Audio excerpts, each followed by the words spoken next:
All right. Good morning, everybody. Thanks for joining me. We'll go ahead and get started. If you got your questions, you can post them. It should be below the video if you're on a smaller screen like a phone. If you're on a larger screen like a computer, it should be to the right of the video. Also wanted to mention that you can ask your question at any time. You do not have to wait for the office hours to go live to ask your question. You can ask your question at any time, 24/7, and it will be answered during the next live office hours. You also don't have to be present live to see the answer to your question, although I recommend that you do in case you have a follow-up question or in case your question is misunderstood or I don't quite understand what you're asking. You can clear it up or something like that. But no worries. If you're unable to make the live office hours, you can see the answer to your question in the archived office hours. So after this office hours is done around noon Eastern time, shortly after that, this office hours will be added into the office hours archive where you can access it and watch it. If you'd like to access those archives, you can click the green button that is below the video here that will take you to the office hours archive. All right, so we'll get started here. It looks like we got a couple questions. So we got one here from Greg T. Says, "Hi Q, I believe last week you talked about the importance of staying behind the ball at impact. Do you have any drills I could do using the blue brick?" So it's actually not quite exactly right. I don't know if I talked about it last week, but I actually talked about how it's not important to stay behind the ball. You don't need to keep this idea that you have to keep your head and stay behind the ball. I think, in my opinion, that it causes a lot of people to hit a lot of chunk and thin shots. Because the more I try to stay behind the ball, right? The more I try to stay behind the ball, the more I might hang back and tend to hit the ground behind the ball. So I don't typically recommend trying to stay behind the ball, especially if you are someone who is chunking and thinning shots, because that is usually a product of the bottom of your swing not being forward enough. The other thing to consider there is that your ball position plays a huge role in that. Typically, the only time you're really going to be truly behind the ball is with the driver, and that is because the ball position is pretty far forward with the driver to promote more of an upward angle of attack. But if I had the thought, hey, I have to stay behind the ball all the time, and let's say I wanted to hit the ball like a low one and I put it off my back foot, well, it'd be difficult. I'm gonna tend to chunk and thin that. So my philosophy is don't worry about trying to stay behind the ball. Focus on how the club is working through contact and what you need to do with your body to make that happen. I don't recommend just working on a position because you may have heard an instructor say, hey, this is the position that you have to be in. The only caveat that I would say to that is with the Toss Spigal system. Now, I know in the Toss Spigal system, there is a drill that's the nose behind the ball drill, but you don't need to keep your head behind the ball. This is really more of a spine angle drill, right? So if I was like this, look, my nose would be behind the ball, but my spine angle would be bad. If we really, what we need to do is going to get our spine angle forward. Now, if your nose is behind the ball and your spine angle is good and you're making great ball first contact, then great. But if you're chunking the ball and you're really trying to focus on staying behind the ball, that could be part of it because you don't need to do that. There are many, many great ball strikers who don't have their head behind the ball on every shot. Scotty Scheffler doesn't have his nose behind the ball at impact. He's the best ball striker in the world right now. So you don't have to have your nose behind the ball. So not something I want you to worry about. Let's keep going.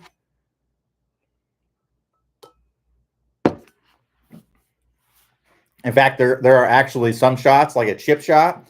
Generally, we actually want to be ahead of the ball because we want to get the bottom of our swing more forward. So if you struggle with chunks and thins, I definitely do not want you thinking about keeping your head behind the ball. All right, let's keep going. So DNA says, Q saw a video of my swing and my shoulders were opening way too early, although it didn't feel like it. Any help? Any drills to help? Well, what exact problem is that causing? This is the really important thing that we have to stop doing these things where we're just focused on, we're just looking at the swing and saying, oh, that's bad. can't do that. Everyone's got to swing their swing. What we have to do is focus on what the club is doing. What is the club doing? Every single thing that you do in your golf swing, it has to get the club to move in the correct way. If it doesn't, then it's not worth thinking about. You're wasting your time thinking about something that you just don't need to think about, and it could actually be making you worse. So if I keep my shoulders closed throughout the entire swing, I just start hitting it fat. Please help. So yeah, exactly. If you're don't worry about your shoulders being open. It's okay. The ball doesn't care where your shoulders are. The ball doesn't care where your head is. The ball doesn't care if your left arm is straight. It doesn't care if your right arm is bent. It doesn't care if you're bowing your wrist. It doesn't care about any of that stuff. The only thing that the ball cares about is how this club is being presented to it at impact. That's it. And everything that you do in your golf swing absolutely must be to get the club to work through impact the correct way. These are the things that impact that really, really matter. The most important things. Number one, ground contact, where we are hitting the ground in relationship to the ball. So if you're focusing on something and it makes you hit, if you're focusing on just a semi-random thing in your golf swing that you're doing, and then that makes you hit fat shots, you probably shouldn't do that, right? Because that's actually making you do something that is very important. So don't worry about what your shoulders are doing unless it is actually causing a ball flight and contact issue. So here's how I would recommend kind of working on things. Identify what your ball flight and contact issues are. I'm going to go through what those things are. I started doing that with the ground contact, but identify what your ball flight and contact issues are, what your tendencies are. And I'm going to go through what those things are. And then you can look at the swing to see what could be causing those things. And you want to have a direct correlation to what it is. And then you do a drill or something to change that. That's how you want to work on your swing. If you just focus on kind of keep your left arm straight and just random things in the swing, I can look at many tour players that don't have their left arm straight. I know that's not one thing that you mentioned, but head behind the ball. I can show you many tour players that do not have their head behind the ball on many shots. It's not something that has to happen in the golf swing. What has to happen in the golf swing to hit good golf shots is we have to make ball first contact, center face contact. We have to have a square club face and a fairly neutral club path with some speed. If we have those things, we're going to be able to hit good golf shots. So everything that you do in your swing absolutely must be to improve or fix one of those things, right? So that's what I would do first. Identify what the problem is. If you don't know, then do some testing. So for ground contact, how would you test that? Well, if you're hitting off of mats, very simple. Get yourself some masking tape or painter's tape, 1 inch thick. Specifically get masking tape or painter's tape. The reason is because this tape is not very sticky and it's not very durable. That is what we want for this. Duct tape won't work for this. It's durable and it's very sticky. You're not going to get the feedback that you're looking for. So if you're on mats, grab yourself some masking tape, rip off a strip about the width of the club head. Doesn't have to be exact or anything like that. Place it on your mat and just place it on there. Don't need to really try to push it and make it stick as much as you can. Just place it on there to where it's laying flat and sticking onto the mat. You're going to put a ball 1 inch to a ball width in front of that tape. Now you're going to hit balls. If you leave that, if you're able to come down consistently, if you're able to come down and hit the turf and hit the ball and leave the tape undisturbed, and you're not hitting it thin or topping it or anything like that, then that's good ground contact. That's what you want. You don't have an issue with it. But if you find that you hit the tape, you're not hitting the mat, things like that, you probably have a ground contact issue, and you need to maybe work on something in your swing to improve that. It might be keeping your head behind the ball is making it difficult for you to get the club head far enough ahead because you're focused on something that really isn't important, but it isn't important in hitting good golf shots, but it's actually important to you, might be important to you specifically because it's actually making you hit bad golf shots because you're chunking and thinning shots, right? So if you're on a real turf, what you can do is you can get some foot powder spray just like this. This is Dr. Scholl's Odor X. I'll give you a closer look. Dr. Scholl's Odor X, this stuff here. Spray a line in the turf. Put the ball, again, about an inch in front of it. The goal would be to come down and never hit that line. If your divot is starting on that line, then you have a ground contact problem, right? Or on or before the line, you have a ground contact problem. So that would be something you would want to work on. You can also use a divot board. That's this guy right here. Put a ball in the circle, hit some shots. Ideally, you would see the divot starting no more than an inch before the circle and no more than a half inch after the circle, somewhere in that range. If you're getting the ground contact to happen in that range consistently, then you don't have a ground contact problem, right?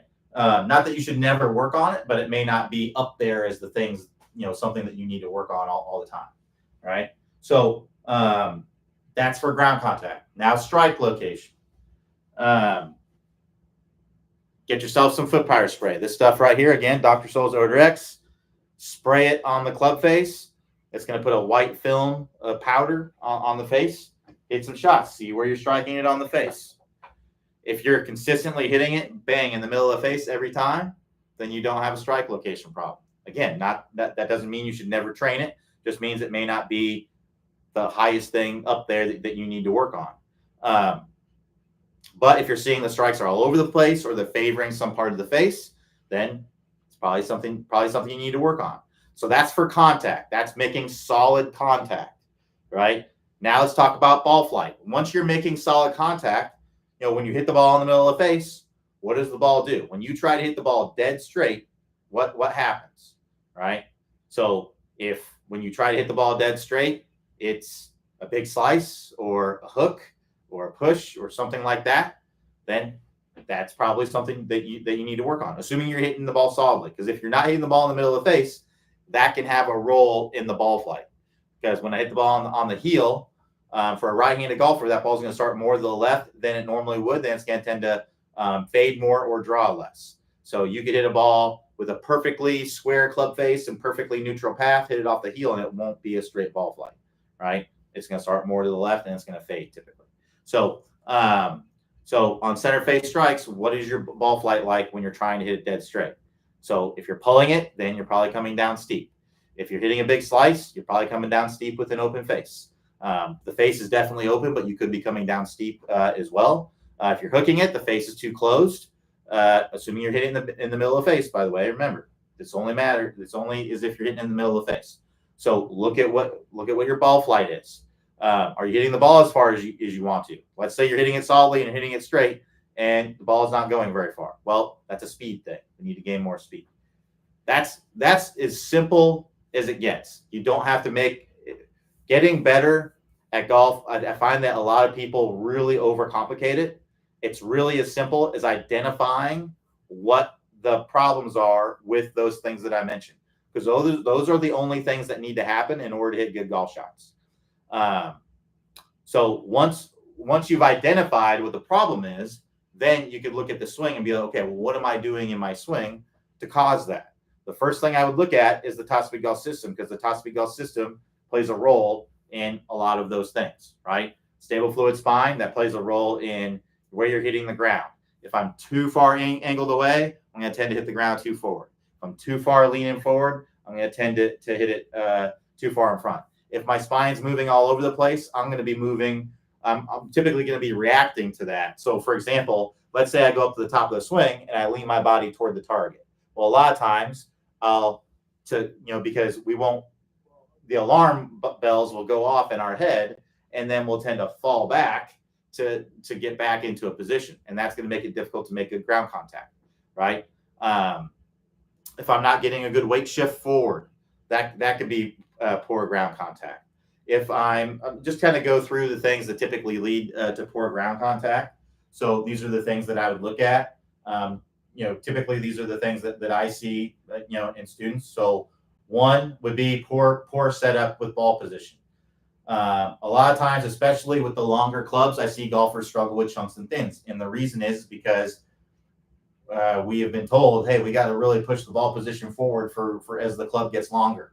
You don't have to do that. What needs to happen at impact doesn't change from club to club to club, as far as ground contact is concerned.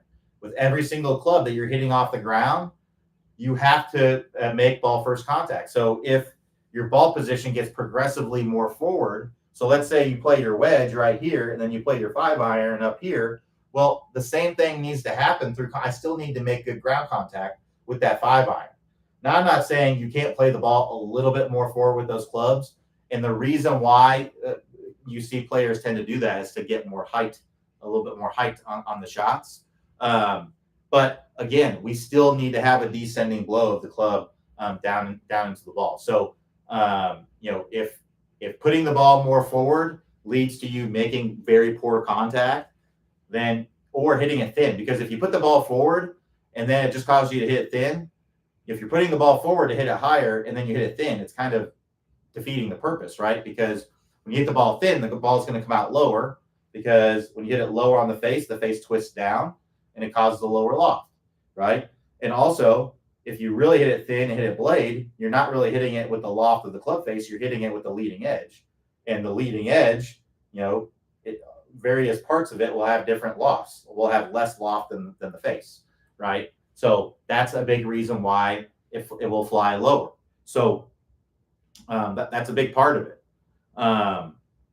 So for ground contact, I would look at your ball position. I think Peter Costas, former CBS, commentator, instructor on there. He always had the Konica Minolta vision, stuff. He talked about how he had 6 rules, and one of them I really liked. I liked a lot of them. I can't remember what all of them were, but I liked a lot of the rules that he had. One of the rules that he had was ball back before ball forward. And I think that is what a lot of golfers should do. A lot of golfers I see push the ball position really far forward. And not to mention, it usually makes it difficult to make good ground contact. It also tends to make you come over the top, because coming over the top is a way to make the ground contact and move forward, right? I actually wrote them down somewhere. I had them on here. Let me see if I can find. Yep, here it is. So Peter Costas 6 rules. Strong grip before weak grip. I like that because most golfers tend to start out with a weak grip, and that's why a lot of golfers tend to let's talk about these 6 rules. I think it'd be we haven't talked about this stuff. Talk about what I think of it, and I think all of these. Actually, I think I like all of these kind of quite a bit. So. Number 1, strong grip before weak grip. I recommend that because I believe in that as well. Because when you have a weak grip, you basically, in order to have like a high level impact position, you have to bow your wrist. And that's a difficult thing for most golfers to do. And it's also not intuitive really at all, because it doesn't feel powerful. So, and I believe my theory as to why a lot of golfers have a weak grip is because it's just the most comfortable position to be in initially, right? So if I just hold this club in front of me, if I imagine if I'm a beginner and I've seen golf, I've seen someone hold a golf club, I would think like, oh, this is how you do it, right? Well, if you hold the club in the middle of your body, intuitively you're going to tend to have a weaker grip because it's the most comfortable position to be in, and it also feels very symmetrical, right? Everything's in the middle of my body, the shaft straight up and down. My left hand's on this side of the grip, my right hand's on this side of the grip, right? Everything's very symmetrical. It seems like everything is correct. The problem is that the address position is not the impact position, and we don't, here's here be the address position with a weak grip, and then there would be like the impact position. Well, this impact position is not very intuitive for most golfers because you got to bow the wrist and things like that. That's just not intuitive. So I like a stronger grip before a weaker grip because what you do with a stronger grip is going to be much more intuitive because it's going to have the face more closed. You're going to tend to naturally want to get your hands more forward. You're going to tend to naturally want to swing more out to the right and shallow out the club and do all those things. So that's why I definitely agree stronger grip before weaker grip. If you're in a position where you have a weak grip and you are slicing the ball and things like that, I highly recommend checking out the 20-minute shallowing fix. That will take you, you can get to that course by clicking the instruction tab at the top and then clicking the 20-minute shallowing fix from there. That's going to work you through a fairly easy way to go through and find a naturally strong grip. So yeah, I believe stronger grip before weaker grip, especially now if you're hooking the ball. Let's say you have a weak grip, you come in and you're releasing the club nicely and you're hooking the ball and you're hitting the ball in the middle of the face, then you might want a weaker grip. But that's, to be honest with you, I've never ever seen that. Probably better off. Most golfers are going to be better off having a neutral to strong grip. Number 2 is feet together before feet apart. I believe the reason for this is kind of to develop balance and rhythm, which I kind of like that. This is a tried and true drill. If you struggle with balance and tempo and rhythm and all that stuff, make swings where you basically do things to intentionally take away some of your balance, right? So putting my feet really close together essentially makes you kind of top heavy, right? Because, it's much easier to push you over. You imagine if you were having a shoving match with somebody, you wouldn't put your feet together, right? You'd be like this, so that way you could have leverage, right? But if I have my feet together and someone pushes me, especially from the side, I'm gonna have a harder time keeping balance. So what this kind of forces you to do, it forces you to kind of slow things down a little bit, be in better rhythm, and not be so herky-jerky and things like that. Because if you don't, then you're probably going to lose your balance and you're going to fall. So I think that's the idea behind it. If I had to guess, I don't want to. I'm just trying to interpret based on what I remember. But I wrote it down as feet together before feet apart.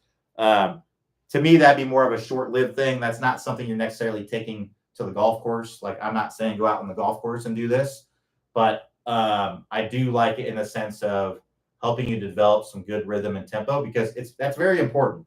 We have to be able to feel what we're doing, and if we have poor rhythm and tempo and balance and things like that, we're going to have a hard time controlling what we're doing. So I do like that, but I don't like it in the sense of, I don't want you taking to the course with the feet really close together for full swing shots. Short game shots, I like it, but for full swing shots, not so much. All right, so rule number 3 is ball back before ball forward. This kind of goes back to what I was saying earlier. I see a lot of golfers pushing the ball position really far forward, and I think that is a detriment to a lot of golfers. Because remember, what do we need to do? We got to make ball first contact. If we don't make ball first contact for shots off the ground, we're just not going to hit good golf shots. So if we're just pushing the ball forward to push the ball forward, and that causes a problem, then get the ball back. Ball back before ball forward. So I like that as well. That's really good for ground contact. Number 4, slow swings before fast swings. Yes, I've always kind of thought about, if I had a total beginner golfer that just wanted to start playing golf, I think where we would start is we would start closer to the hole and work to farther away. So we would spend some time on putting, because putting, you kind of learn, hey, how to control the club face, how to control the path of the club, how to hit the ball in the middle of the face. Those are things that need to happen with the putter, right? So getting to where we can do that. We hit some benchmarks with putting. Then what we can do is we can go to some chip shots around the green. it's another rise in difficulty, right? So we're getting farther away, and then we have some different lies, right? It's a big rise in difficulty going from. The good part is you're not really expected to make chip shots, but that's it's a rise in difficulty. Now we got ground contact involved, right? Hopefully there's not really any ground contact happening. Hopefully with putting. So start from there. And then we work to kind of some longer chips, and then some short pitches, and then some longer pitches. Then we work out to full swing. Then we hitting the irons and driver and things like that. That's kind of how I would recommend doing it. So what he's talking about is slow swings before fast swings. I don't think that's exactly what he means. Is like, hey, just start with the putter. Obviously, it's moving slower, working to faster. I think what he means more there is like, don't swing out of your shoes if you don't have any control of what you're doing. So when you swing slow, and I highly recommend slow motion training because speed takes away feel. So when you go slow, it helps you to feel and get a better feel for what you're doing and what the club's doing and things like that. And it's also a great drill in of itself to help you with tempo, right? If you can throttle it down, throttle it up, and have control of that, that's a skill in of itself. So yeah, I like slow swings. And if you're working on making a major swing change where what you're trying to change is kind of happening through impact, you absolutely must swing slower before you swing faster. And if you're not willing to do that, then you're probably not going to change it. So yeah, slow swings before fast swings, shorter swings before longer swings, same kind of thing, right? Getting the feel, because if you can't do something in a shorter swing, you won't be able to do it in a longer swing. If you can't do something in a slow swing, you won't be able to do it in a fast swing.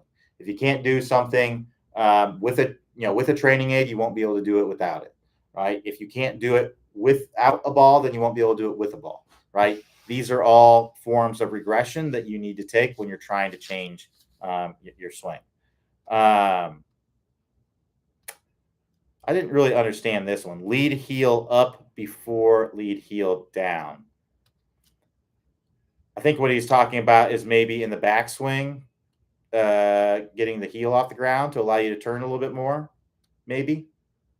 I don't remember exactly on that one. But yeah, I like the ones I really like are strong grip before weak grip and ball back before ball forward. Those are two that I really, really like.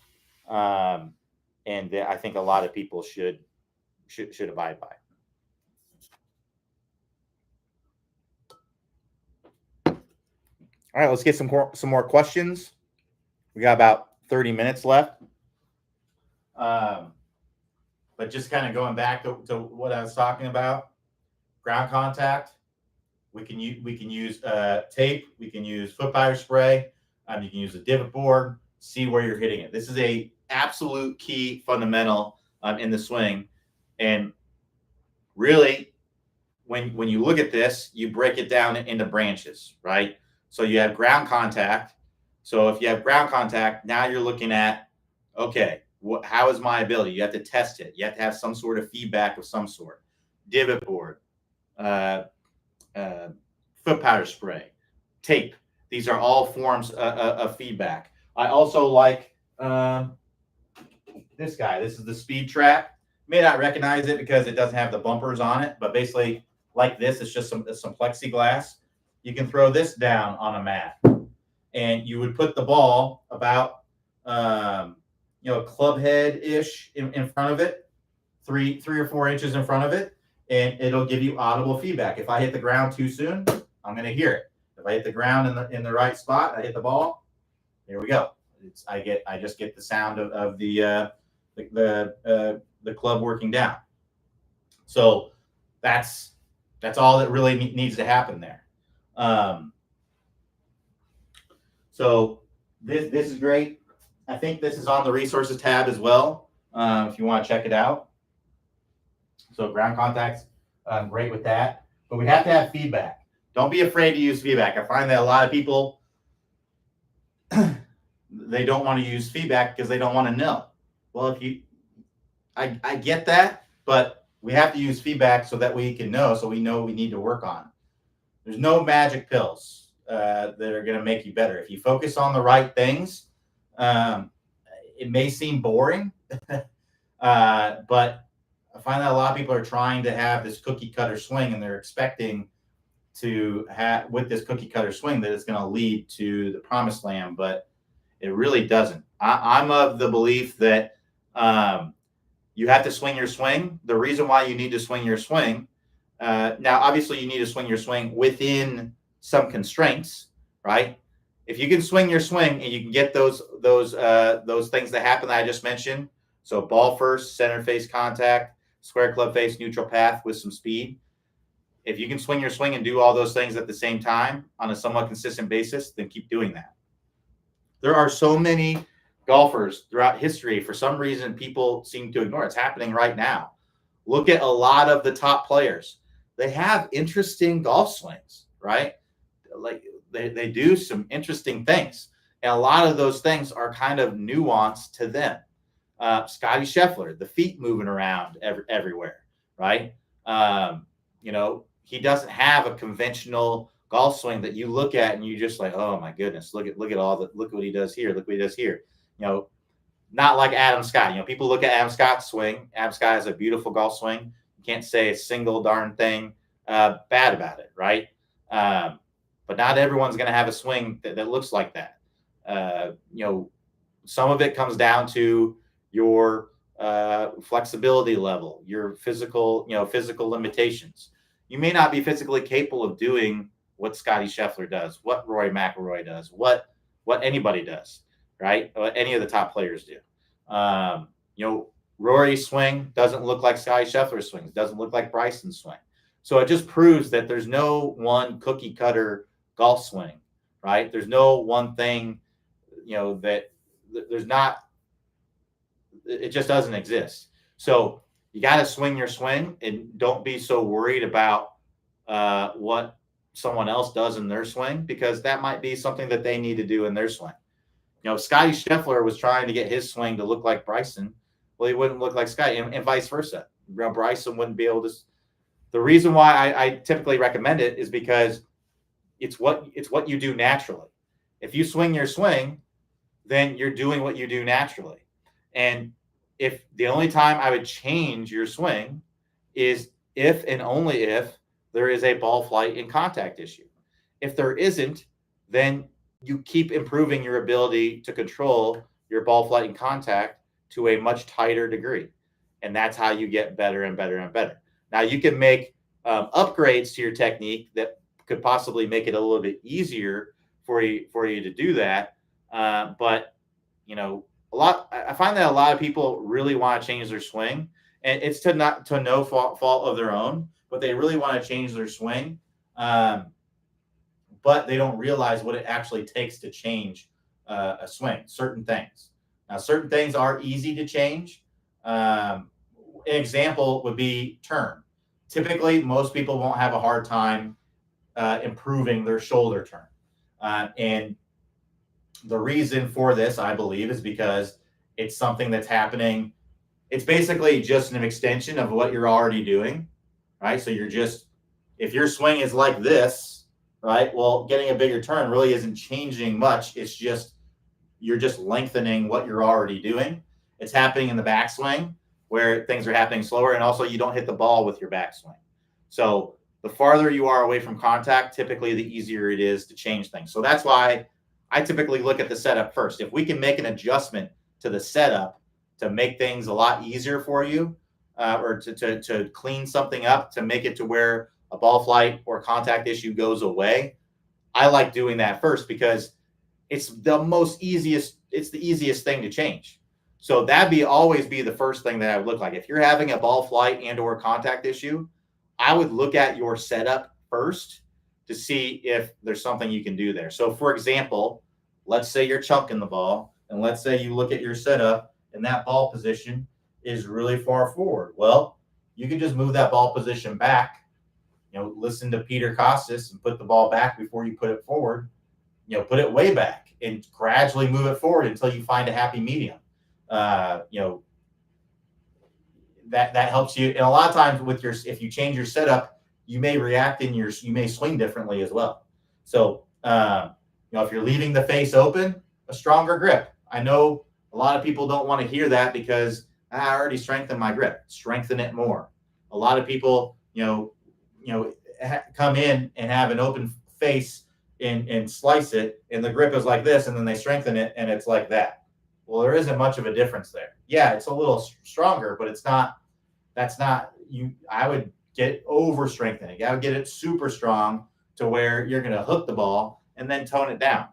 That's what I would do. So there's a lot that can be done just with your setup, where the ball position is, how close to you, how far away it is. I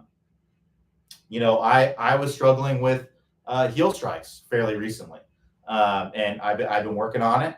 And first thing I did was with my setup, I basically tried to feel like, in my setup, I was just kind of in a relaxed athletic setup, and I was hitting it off the heel all the time. So what I tried to do is in my setup, I actually tried to feel like the club is more of an extension of my lead arm. And as long as I don't lunge toward the golf ball and stay in good balance, I wanted to be in a place where there's no possible way I could hit it off the heel. So I moved a little bit farther away from the golf ball, and I felt like the club was more of an extension of my lead arm. And now I hit it in the center of the face, or sometimes a little bit in the toe. And if that's the case, I just move a little bit closer to it. So that's, with your setup, you can do a lot. You can really, really change a lot.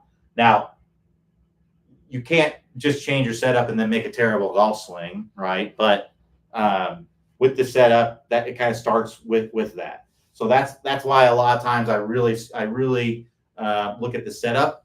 And sometimes it's not necessarily a problem with the setup. It's just an adjustment that we can make with the setup to make it to where it's easier to achieve whatever we're trying to achieve at contact, right? So, standing farther away from the ball is not always, but you have to, it's the way that you think about it. So if you just stand farther away, so let's say you're like this, and then you go like this. Well, that doesn't necessarily lead to it, right? The way that I stood farther away from it is I felt like as long as I don't move my body that way, and I keep my lead arm is fully extended here, as long as I don't really drop way down or move a lot closer to the golf ball, I won't hit it in the heel, right? And I don't.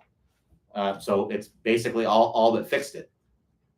So that's the way you want to go through it. You can't just, the way that I thought through it is I thought through like, hey, if my lead arm is fully extended, right, that's where it is. Well, I can't really hit that ball off the heel if it's like that. So it basically made it go away. Oops, spam call. Goodbye.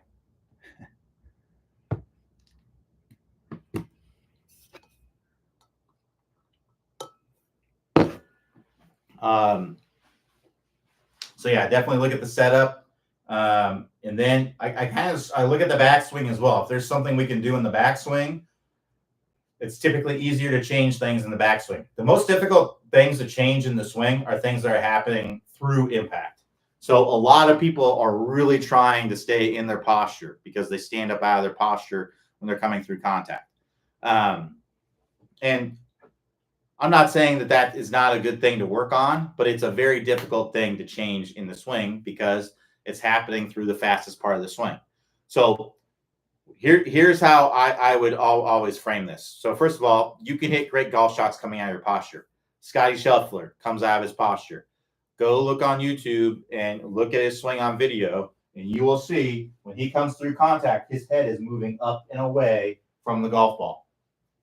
That's coming up out of your posture. So if the best ball striker in the world can come out of his posture, then I think about anybody can, right? So don't get too hung up in early extension and all that stuff.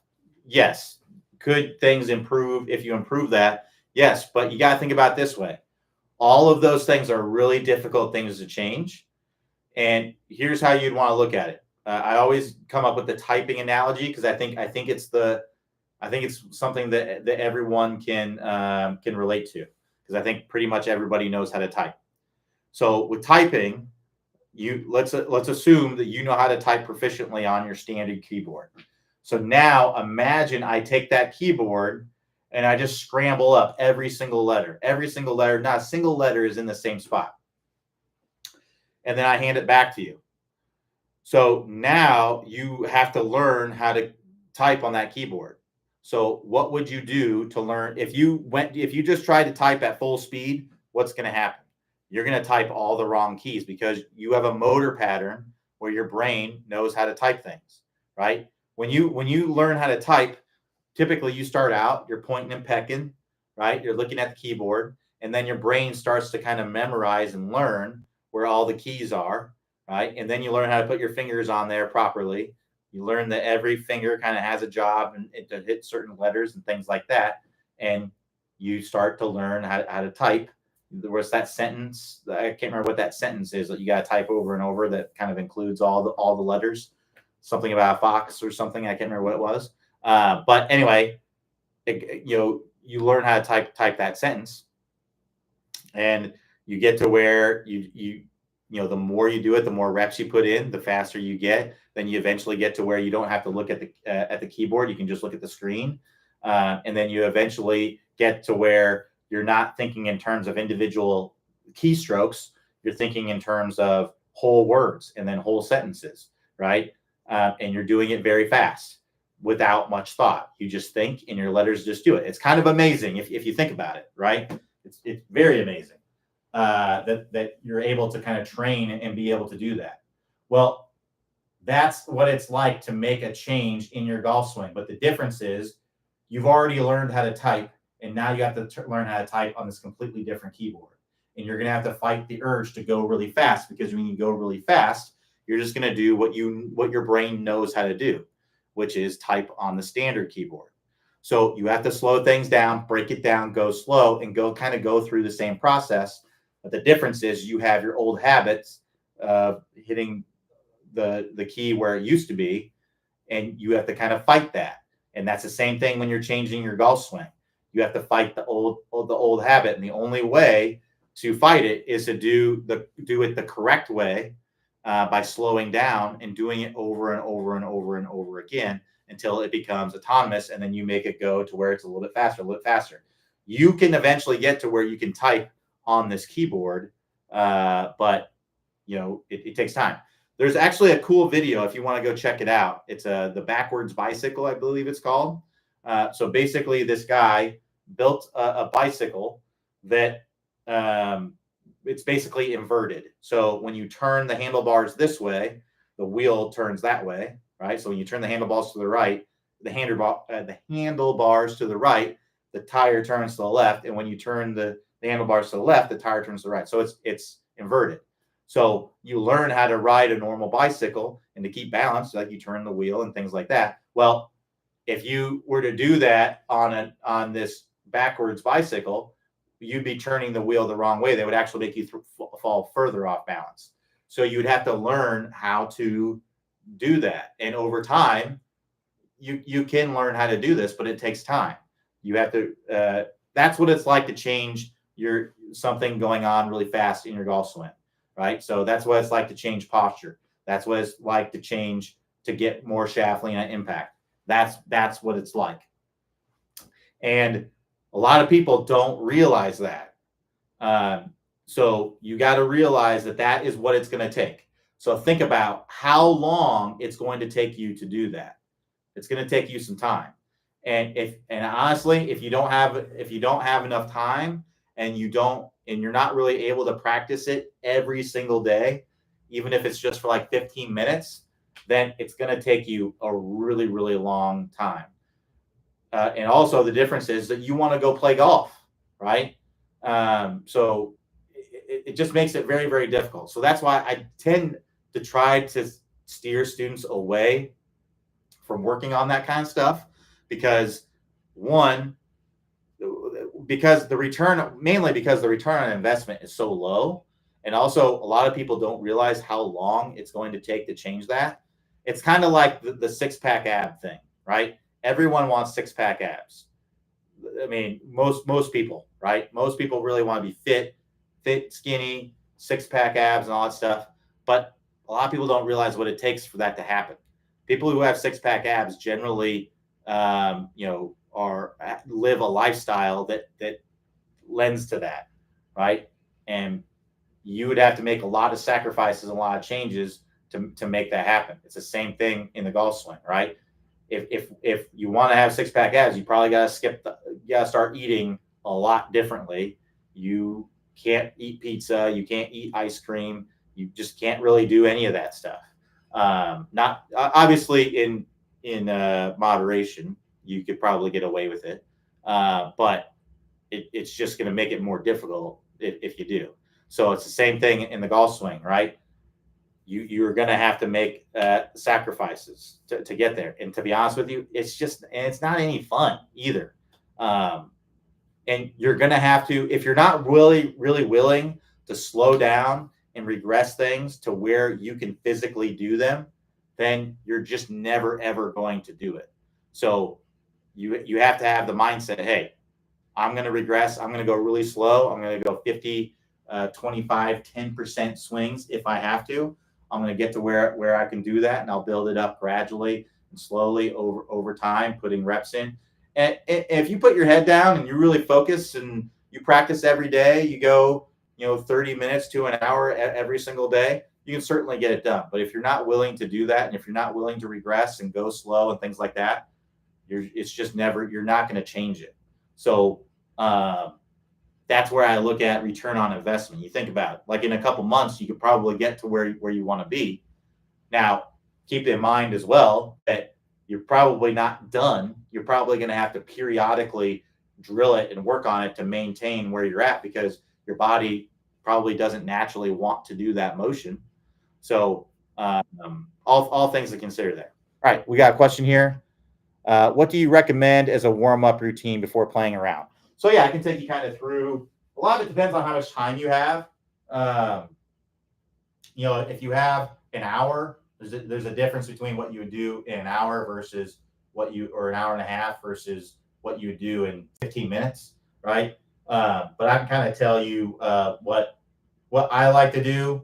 So generally, I like to have about 30 to 45 minutes as kind of a warm-up. And what I'll do is I'll start I'll go to the range first, and I'll just start with little chip shots, 30-ish yard shots. And all I'm really focused on this is hitting the ball solidly, and hitting the ball in the direction and everything that I'm looking for, right? So I'll start out with some shorter shots, and I'll build my way up to longer and longer shots. So I'll start out with some 30-yard shots, try to get a few good ones. Then I'll go up to like some 40 to 50-yard shots, try to get a few good ones. Then I'll go up to 60, 70-yard shots, hit a few good ones. Then I work up to basically full swing with the wedge, hit a few good ones. Once I've hit a few good ones with the wedge, I'm going to go to like an 8-iron, and I'll go through the same process, right? I want to get my ball flight where I want it. I want to see if I have a tendency of some sort or anything like that today. And if something's way off, I want to make an adjustment now. So that way I don't have to hit the bad shot on the course, then make an adjustment, right? So again, I'm going through it, and what I'm paying attention to is I'm paying attention to my ball flight and my contact. Am I hitting in the middle of the face? Am I making ball first contact? And then what is my ball flight, right? And I'm making adjustments along the way. So I hit a few good ones with the 8, then I work up to like a 5-iron, right? Once I get some good ones there, I'll go up to a hybrid. I keep working through the process all the way up till I get up to a driver. And a few good drives with the driver. The last thing that I want to do on the range is I want to visualize the first tee shot. So, a course that I play quite often, Legacy Club here in the Lake Mary, Longwood. I think it's technically in Longwood, the Heathrow area. It's north of Orlando here. And the first hole is a driver. It's a draw. Is 10 what tends to be what you want to hit there. There's a bunker on the right. Generally, what I do there is I'll kind of aim a little left of the bunker, and then I'll just draw it off of there. usually puts me in a good spot. So what I'll do is I'll hit that tee shot a few times, and I'll say, okay, that tree back there, that's the edge of the bunker. Okay, I want to start this ball 10 yards left of that and then draw it off of that.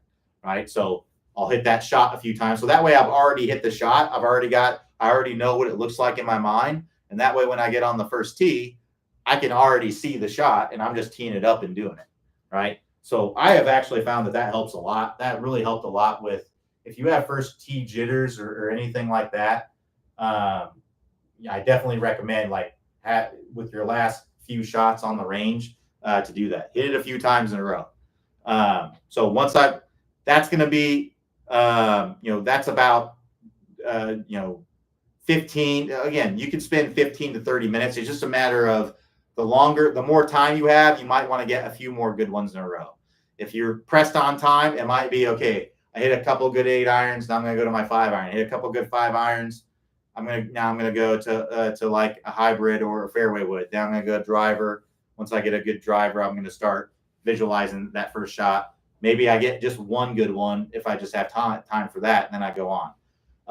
Next thing I'll do is I'll go to the chipping area, short game area, and I'll hit some chips around the greens. I'll hit some low ones. I'll hit some higher ones, and I'll hit some bunker. I'll hit a couple bunker shots as well. Again, we're talking could be anywhere from 5 to 20 minutes in the short game area. And again, I'm just trying to change. I'm not sitting there with a pile of balls and hitting the same shot over and over. I'm hitting a different shot every single time, trying to mimic what's going to happen on the golf course. I'll try to hit one high, I'll try to hit one low, and so on and so forth. Then I'll go over to putting green and I'll do some putting drills. Generally what I like to do is I like to get the putting mirror out. That's this guy right here. Trying to find about a dead straight 10-foot putt, line this thing up with it. I'll make sure that I'm seeing straight, right? If I'm not, then I'll line this up with it and I'll try to get my eyes over it to where it looks straight.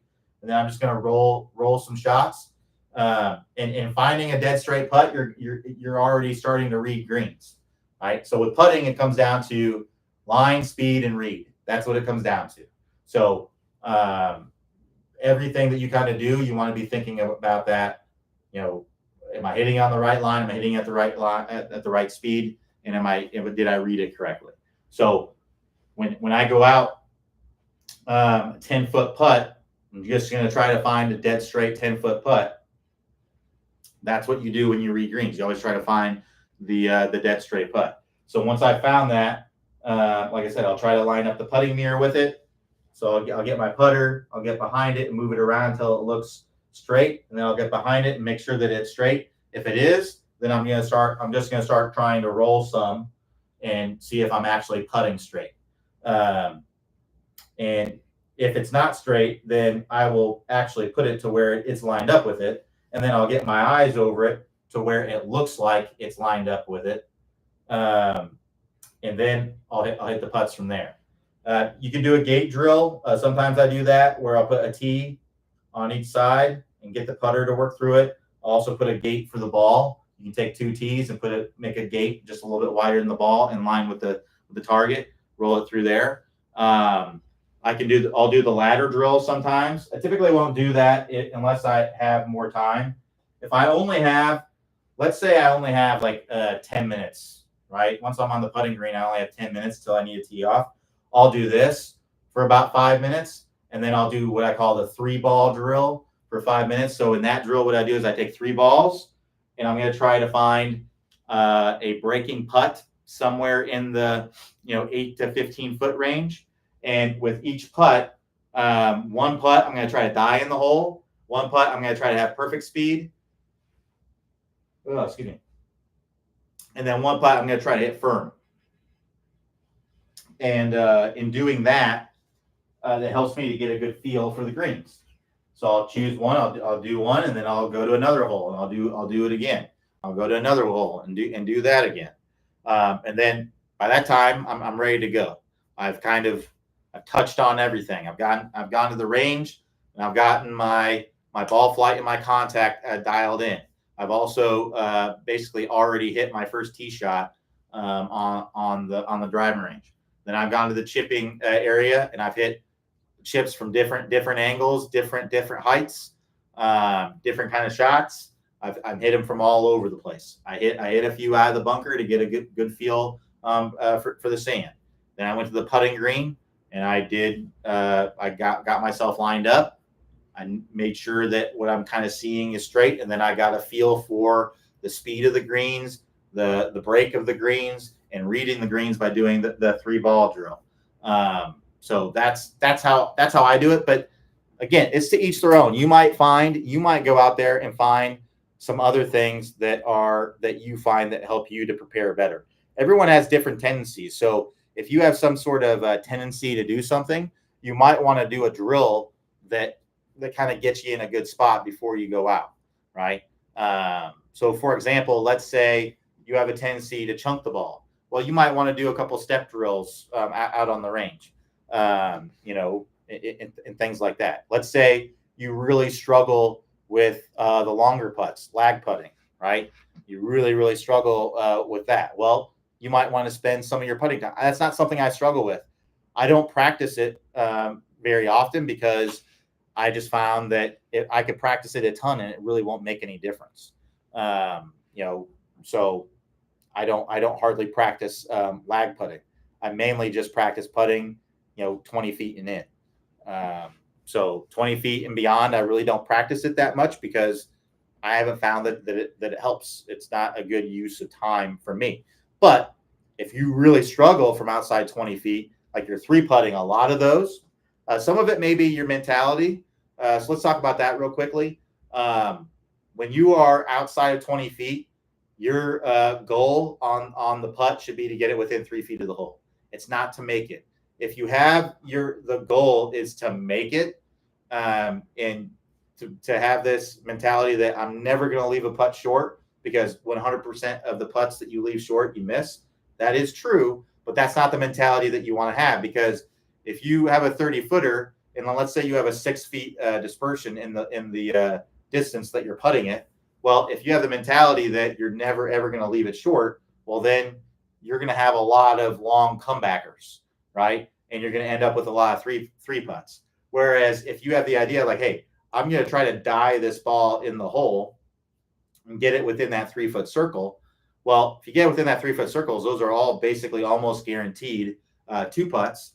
And you're also probably going to be more likely to make more of those putts, because the slower the ball is moving at the hole, the bigger the capture size of the hole is, right? The faster it's moving, the smaller the capture size gets.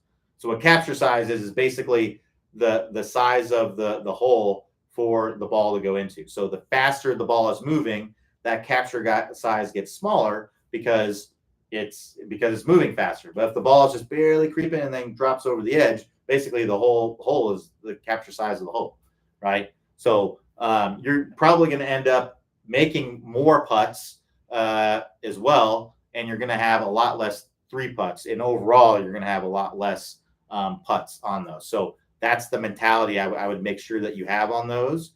And I have found that when I have that mentality that I'm just trying to die the ball in the hole on those, get it within a 3-foot circle, I tend to putt a lot better. Or I tend to not have an issue with those lag putts.